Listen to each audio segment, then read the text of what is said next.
Howdy folks, welcome to another edition of the Scannell Agenda.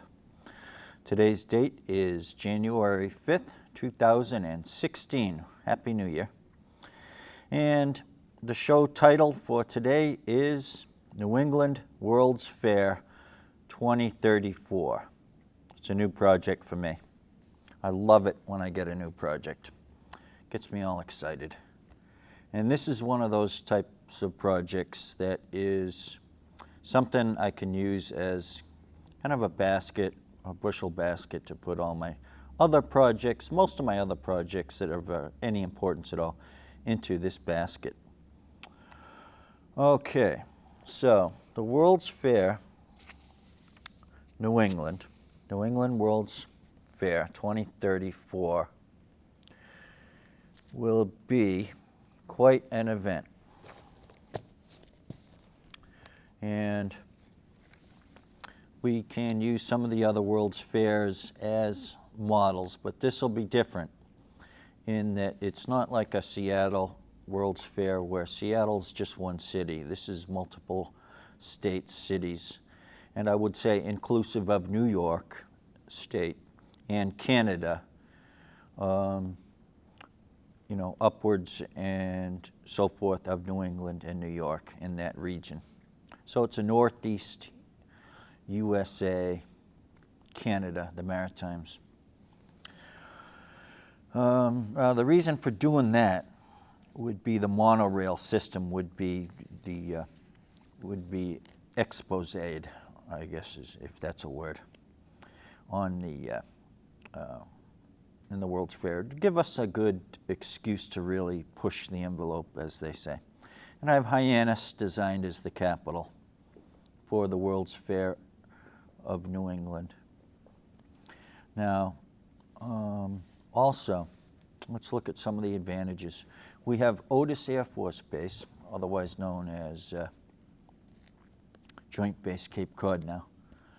Now that's a good piece of territory that might well be used for many purposes that would be associated with the World's Fair New England.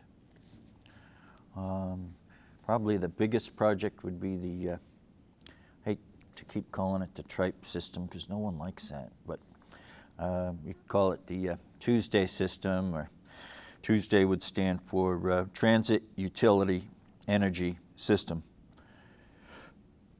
So you could call it anything else you want. So the Cape Cod area, Rhode Island, southeastern Massachusetts, that might be your initial test bed for the monorail system. What did I say the other name was for that? Tripe Transit Unified Utilities Green Grid System, TUGS. Now, one of the other things that would make Cape Cod a real winner for this World's Fair New England would be that project a number of shows ago, which was about the middle bridge. In other words, a new design for a bridge had designed in all these energy systems, transit systems, utility systems, this amalgamation of systems folded into one unifying system. Now, that's kind of profound thinking and radical thinking, that we could do it all with one system.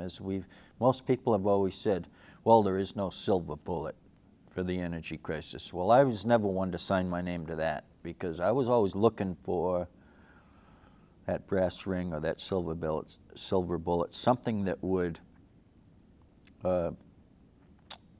really be something we could plug into for our energy needs in the future, something green energy. So I think I've discovered that. As I've said before, I think I solved the energy crisis with this system. So another aspect of the World's Fair would be the sea farm system. And we would have to start putting on a full court press right now if in 2034 we wanted to have healthy oceans and a success story for, let's say, fishery management, stewardship of the environment. So the New York and Seattle models, Chicago model for the World's Fair, these are fairgrounds, and this would be broader than just one fairgrounds, although we would centralize the fairgrounds perhaps at the Otis Air Force Base, if we can get permission to do that. Now, what this would do for Massachusetts and Rhode Island and New England, I believe, it would really push New England into even more of a high-tech zone, let's say. And since it would be a World's Fair, we would try to invite the world in early on for the conceptual phases and demonstration projects. And we probably have a lot of dry runs and test runs for the World's Fair, seeing as it is planned for so far out. It's about 18 years out, which would be 2034. And we can do something for the arts. That would be the movie I was working on, 1717, that might debut. You know, good 10-part series or something like that. I would say for that to be successful, you'd have to get some of the British involved. Because if you think of it, way back in 1717, we were just colonies here. And I'm involved with a lot of that history that I've tried to save over the years, and I hope I'm successful to save that. I'm still looking for that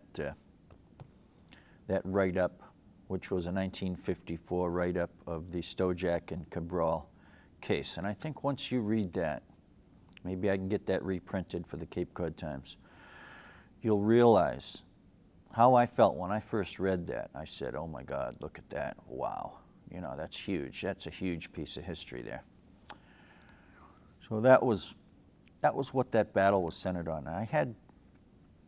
Finally, I brought money into the Inquirer and Mirror on Nantucket to have that article reprinted, because they had said they were going to do it, and then they kept, the editor, Mary Ann Stanton, just kept putting it off. And finally, I brought the money in. I said, no, we're going to print it. I'll pay the money, you know. This issue has to be framed, at least properly here, which, when you have a newspaper that takes a stand on the issues, it's not a newspaper anymore. It's an advocacy sheet, and I didn't appreciate it. I was trying to be involved in an issue in a legitimate way, and here you got to fight the people opposed to the issue, which was to open the salt ponds, and that wasn't enough. You had to fight the paper, because they were on board with the opposition. So that really ticks me off. Still to this day, it always will. You know, you do your part in democracy, but it's not enough. It's like picking a fight with, one kid picks a fight with the other kid, and they both want to fight, and then 4 other kids jump in on one guy's side. You know, it's just not right. So let's say Niagara to Eastport loop for a monorail. This would go up through Canada and come around. That would be their one of their main lines. So we'd have a lot of mini World's Fairs before we built up enough steam to really put it on. And that is for the year 2034. All right. Now the pavilion would be, all the talent is here, it says, Joint Base Cape Cod. Now Woods Hole, University of Rhode Island, UMass, Dartmouth, they have marine labs. So with the advent of the floating marine labs that I've got designed and get those things into production, then you could have the world descend on the New England area with the floating marine laboratories. Now bear in mind, I'm talking about floating marine laboratories as production-based hatcheries first and foremost, and then for your research and development of a purely scientific nature, which can be supported and should be supported too. And that's mostly, I've criticized Woods Hole for being worm studiers. You know, when I was over there trying to open the salt ponds, you know, where was Woods Hole? You know, well, they were sympathetic, but you know, that's really why we need this Congress of Marine Technologists and Scientists too.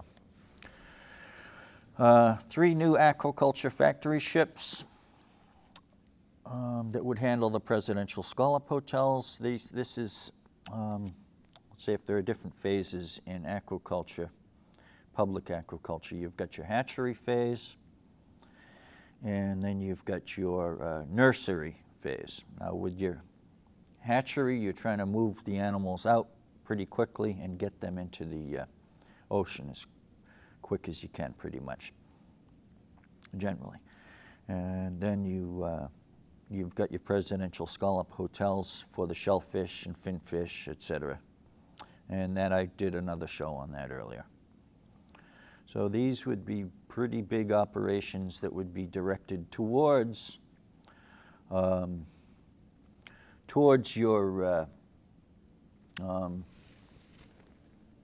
public aquaculture systems. That is economically favoring public aquaculture. And in that way, we can really have seafood production. As one of my talks is entitled, Seafood Will Be Landed in Great Tonnage. So the different themes for the World's Fair would be our healthy ocean. Now, we can't do it with these absurd systems that we've got now, because these are just feudal systems. They're sharecropper type systems. It's about who has rights to fish, and it's centered on who has the rights to be the fisherman, and everyone else is just, don't talk about them. Now, it's just absurd. Well, the kid in high school, you know, don't talk about the kid in high school who has absolutely no right to be a fisherman. Just don't talk about that. And if you're running a newspaper, well, just don't print anything about it. It's embarrassing. Stupid systems are an embarrassment if you talk about them. If you don't, and they're not embarrassing at all. You just don't talk about it. And that's what we're dealing with here. So this fisheries thing would be big, of course. This would be a central theme. Now, another central theme for the World's Fair 2034 would be tall ships. And I've got designed here Bath Iron Works building a version of the Tabor Boy, which is about twice the tonnage, but a real nice trainer boat, sail training boat, about twice the tonnage of the Tabor Boy. And how many of those? Well, I have it here as 144 of these vessels would be built out of steel. They know what they're doing over there at Bath Iron Works. So I'd like to get that worked up. And these would be owned by different countries of the world that would be participating in the project. So this would be a world-class world project, a World's Fair, a true World's Fair, where we provide the territory, but the world provides the participation. So the middle bridge pavilion on the surrounding Cape Cod areas, it would be very high up there, and it would be suspended by these big windmills. It would be hanging from cables. It would be quite a destination to go to see that. It would be quite a draw. So that show is a while back. And then George's Bank would be another theme, because the fishing is a theme. Did you know, I think there was a baseball game played out on George's Bank. I think it was on the Cultivator Shoal. Might have been 1968 or 69. I think maybe some Gloucestermen got out, and maybe some New Bedford guys got out. And they get out there and played some baseball out there on George's Bank. Some people say, oh, geez, I didn't know that. Nobody seems to know that.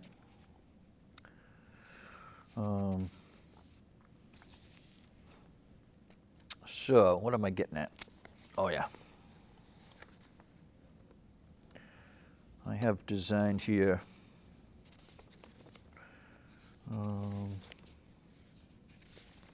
a big data tower, you know You can see that data tower if you got good eyes from the, here it is.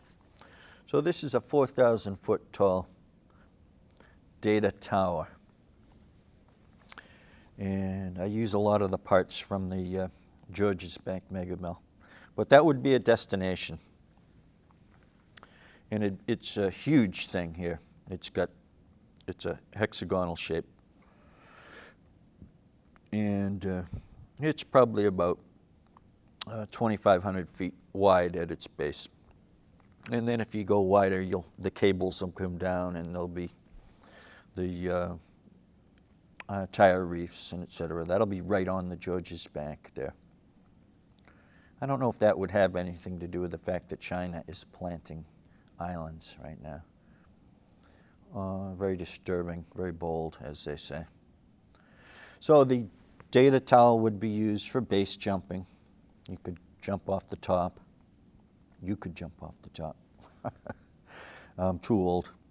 Fishing, although President Bush went out and jumped out a plane, didn't he?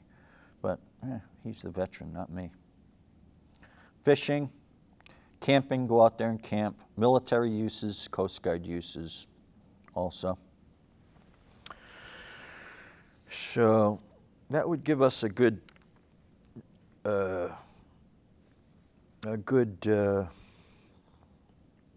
idea of how much wind is out there. Not that we don't know. You know, we don't need to have this to know what the wind does out there. We could do the same thing. Canada could do the same thing, or Europe and Canada, out on the Grand Banks too. All right. Yeah, so the fishery rights holder.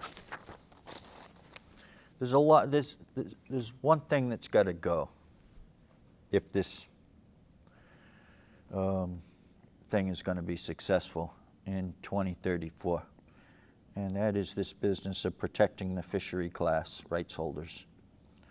It's kind of like what's going on with the moorings right now. It's kind of a rights holder union, and nobody wants to push them around, you know. It's like the fishing deeds and the mooring rights are kind of the same territory. You don't want to step on someone's toes, so nothing happens. And it just leads to a lot of stagnation. So the waterfront property, the rights to enjoy our ocean, maybe that might be a sub-theme of the World's Fair. Mooring spaces possibly by that time may be considered a public resource, not just given out or granted to, at this point these people are squatters. They're just holding on to boats to hold the mooring.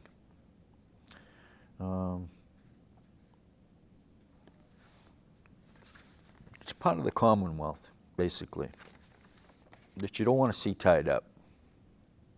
These are treasury assets, whether it's Massachusetts or your town. You don't want to tie that up. So we need a good center for public aquaculture to go with this World's Fair project. And as I have it designed,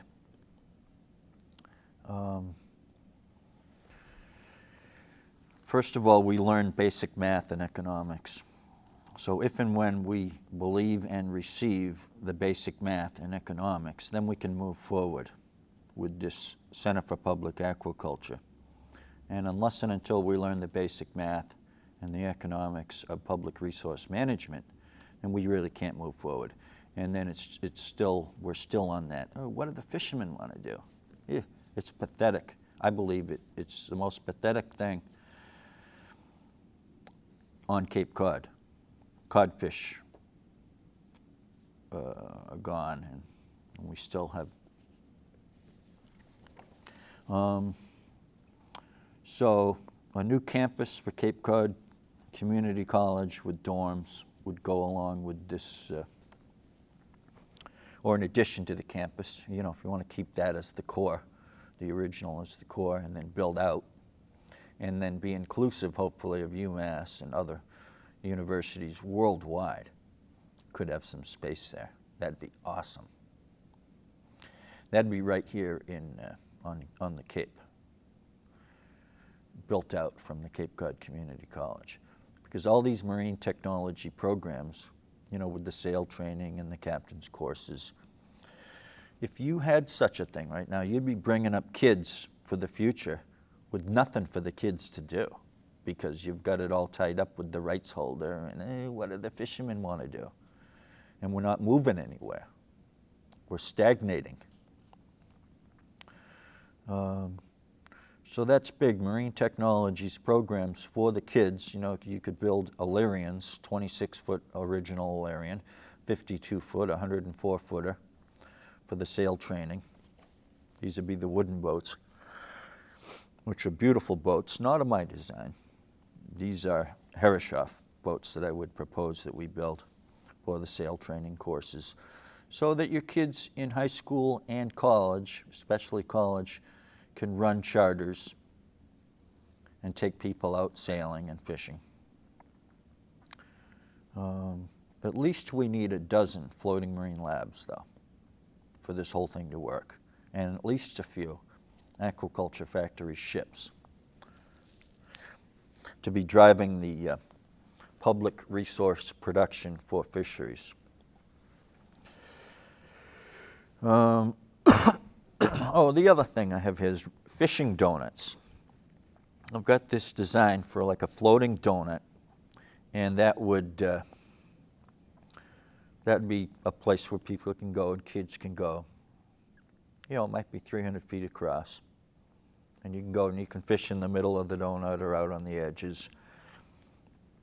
And underneath would be some pretty good fishing. We got to make sure there's fish in the ocean and not, you know, catch them all. The other thing we could do to improve our tourism and our economy would be packets and ferries that have overnight staterooms and capabilities for basically for us and tourism. And that'd be big. And I watched a couple of programs on my local channel that were the Economic Development Committee. And I'd like to present to them, as well as the Cape Cod Chamber of Commerce, on this kind of thing. It just seems to me, and it's been this way for many years, oh, we want economic development. You know, we want Cape Cod to be involved with the maritime trades.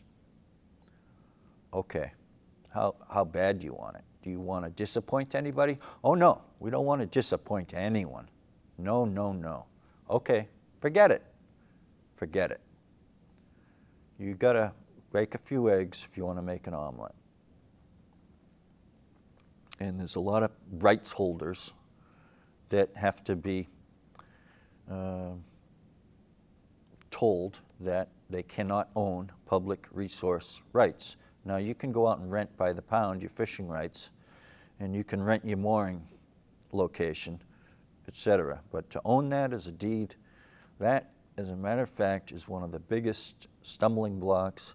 It's one of the biggest log jams politically that we have if we want Woods Hole to work on fisheries production and not be just a political, you know, sit down, Woods Hole. Okay, we'll call on you, Woods Hole. You know, if we want you to do something else other than, you know, study the worms, we'll call on you. Thank you. And we're not using the people that can really drive production.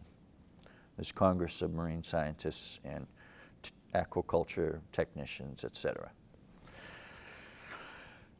Fishermen could do it. I mean, it's conceivable, but it's not going to happen. It's just not going to happen. As I mentioned, economically, the problem is with your basic fishermen's rights groups is that if the pie were increased, then their exclusive rights would be decreased. It is true. So there's a natural inclination, subconsciously perhaps, not to do what was promised many years ago. Oh, if the fishermen own the resource, then the fishermen will somehow, and it was never spelt out, somehow then they, and who's they, that wasn't spelt out, will produce, conservation and seafood, and we'll be all set. All we got to do is give it all over. To the tune of billions. That is what happened. And that's the sad fact is no conservation happened. So tearing up the bottom, it was wrong when I was a little boy, even before I was a teenager, and I knew it. I knew it was wrong. Now, a lot of Cape Codders who owe Nebraska an apology knew it was wrong, but a lot of the fishermen felt that you couldn't disappoint other fishermen because that wouldn't be right. Well, so much for that. So the bottom's been getting wrecked every year for decades now, and we just don't get it. And so therefore we owe Nebraska and the rest of this country and ourselves, we owe an apology here for the no codfish status that we now hold here on Cape Cod. And I can apologize for that because I could have done more, I think. A lot of us could have done more. But mainly the public, you see, that gets all weak-kneed when the fishermen come to the fore and say what we need is this and this and this. All right. So the World's Fair Pavilion is going to move forward, but we got to break a few eggs to make the omelet. All right. Thanks for watching the Scannell Agenda.